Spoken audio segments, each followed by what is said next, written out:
I'm Sean Carlin. I'm a community activist in Morani for the last 20 years. I'm a member of the Old Irish Goat Society, and we're promoting the Old Irish Goat as an important indigenous breed of Ireland that needs to be preserved. The Old Irish Goat is Ireland's indigenous breed of goat. It goes back over 5,000 years. I became interested in it because it had no protection, no legal protection. There was no conservation efforts happening for it. These animals, not alone are they biodiversity, but they also provide us with key functions. Last year we started a project in conjunction with Mayo County Council to explore the use of Old Irish goats to eradicate invasive species. And Gunra is that plant. It's 7 foot high and it has a massive leaf, and it grows up along the west coast in wet areas of land, and the only control they have on it is pesticides application. So this is like a biological control where we use the goat instead of chemicals to get rid of it. The Old Irish Goat came to Ireland with Neolithic farmers.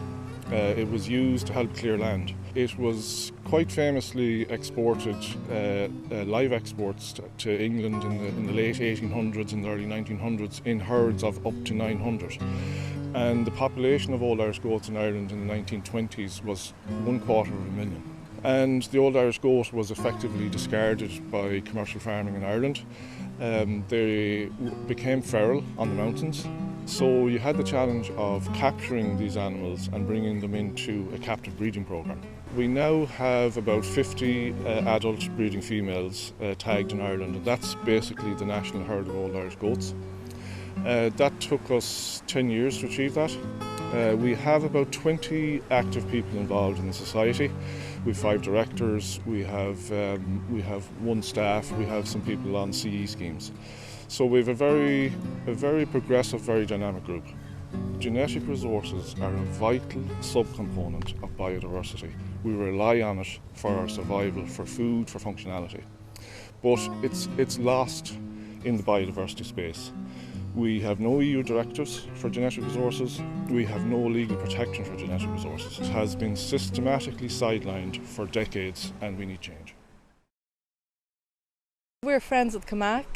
We were set up at the end of 2017, early 2018. We're a small group of volunteers in Clondalkin, not-for-profit organisation committed to cleaning and preserving the Camac River and its greenway. So protecting the water quality and the biodiversity, and trying to make sure that this beautiful little river, which has been a famous trout stream in its day, is still there for the people of Clondalkin in years to come. One of the biggest challenges is the complexity.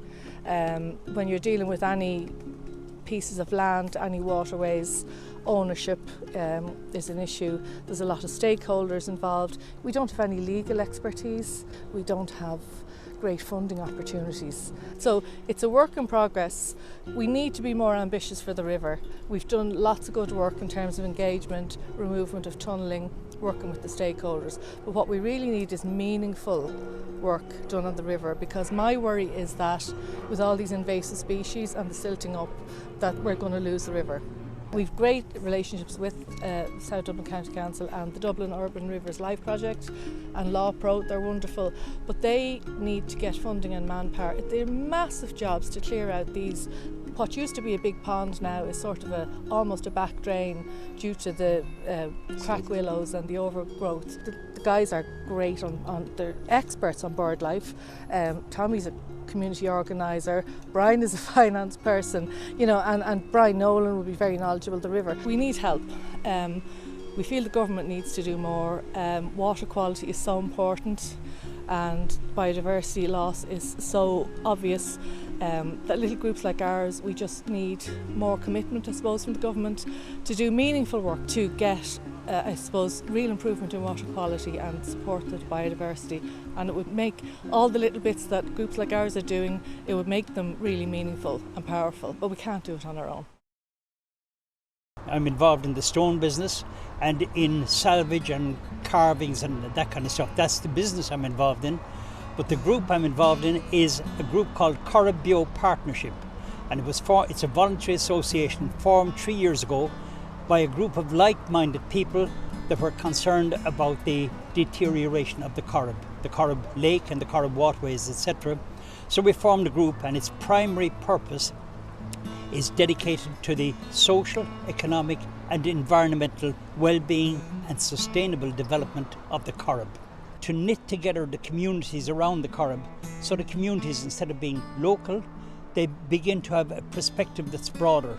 And once they become knitted together as a broader community, then the issues of the region can be actually profiled.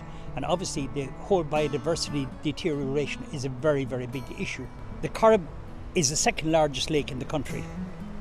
It is, it looks, on superficial, it looks pristine, beautiful, scenically beautiful, to row in is beautiful, etc. But there is a continuous deterioration in the quality of the water, in the biodiversity, associated biodiversity, and it has been continuous for 50 years. At one stage, you could paddle up the lake, put your hand in the water and drink the water. You wouldn't dare to do that now. There is a continuous deterioration in a lot of the quality metrics of the lake, and it's something of major concern. And even though there are a lot of agencies working towards remediation, the decline continues, and that's something we're very, very aware of, and that's something we're hoping to be able to pull the different agencies together, the different groups, all of the interest sectors, to be able to pull them together so that we have a central vision and a central effort towards remediation. One specific thing, the curlew is a native bird of Ireland, and according to when we started first, there were 12 breeding pairs on the Corrib. The latest information is there 1 breeding pair. It is frightening, the deterioration at that level, and that would be a manifestation of the broader kind of situation of biodiversity. We do need to be better resourced in terms of having administrators, communicators, the different facets of any business to make it successful. We don't have all of those in place. To a small extent, we're still an ad hoc operation. Very well intentioned, fairly effective, but not as effective as we need to be to meet the objectives. My name is Cormac McCarthy, and I am the chairman of Ennis Tidy Towns, the current reigning champions of the National SuperValue Tidy Towns competition. The Tidy Towns is a bit of a misnomer in that people think it's primarily around litter picking and flower beds. Basically, Tidy Towns is the biggest sustainability competition in the country, and biodiversity forms a huge part of that. It's a dedicated category in our submission, and here in Ennis we've been focusing a lot of our attention on the biodiversity area and community-led projects that we can implement here and importantly share with other groups. So are they replicable, are they scalable?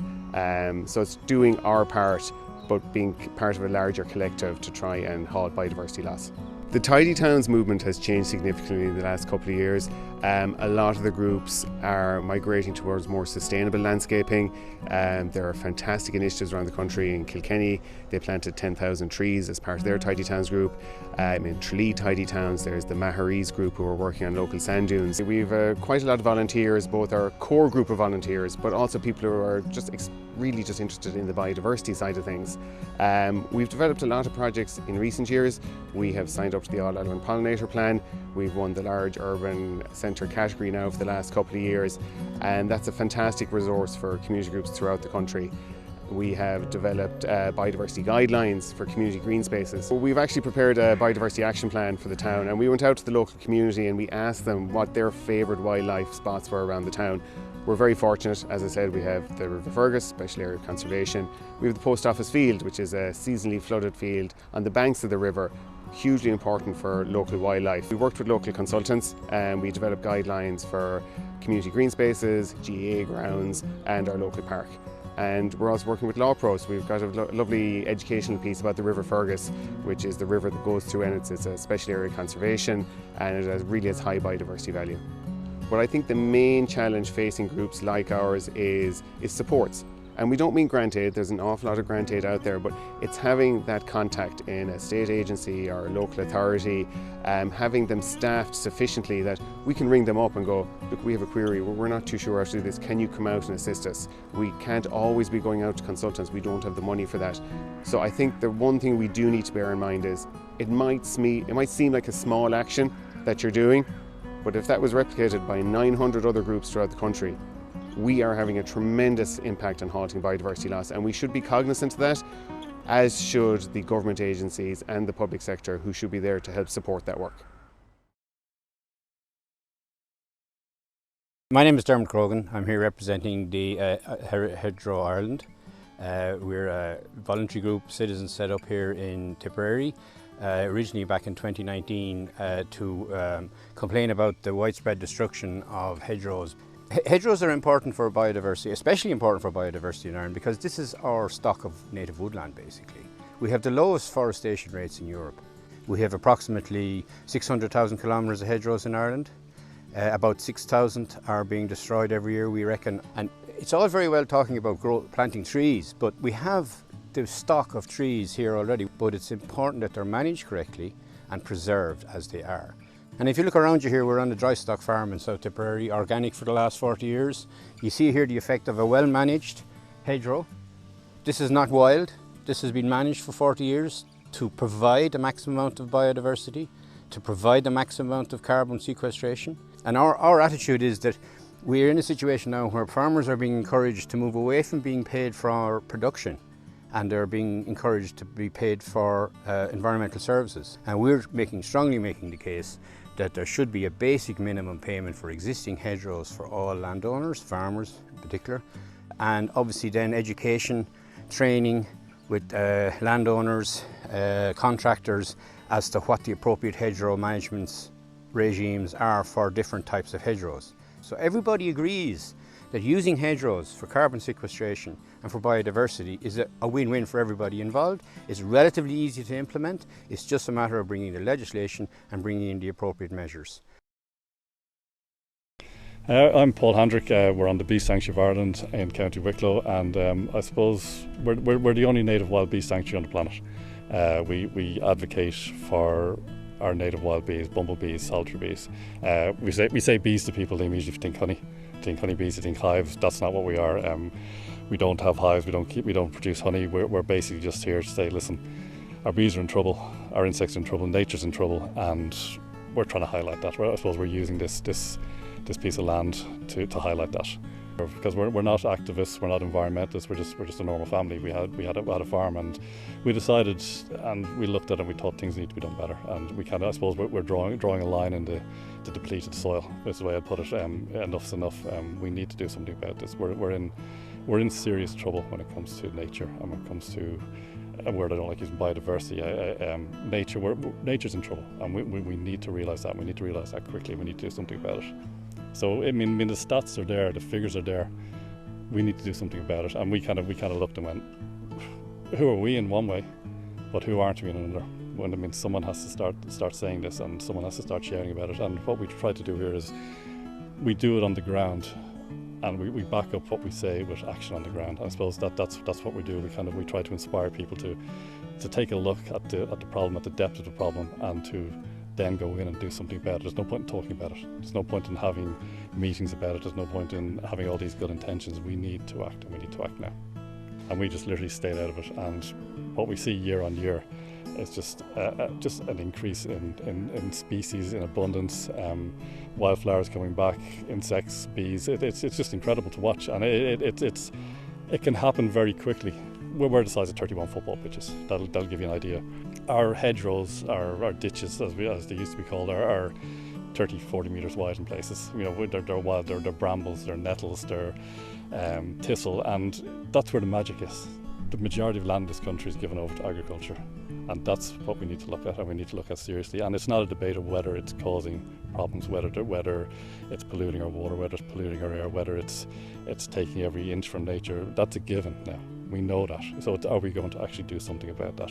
And I'm not saying let's shut down farming. This isn't having a swipe at farmers. It's having a glance towards truth and towards a future that we can exist in. And what I'd say to people on the assembly is, thank you for listening. Make sure you hear.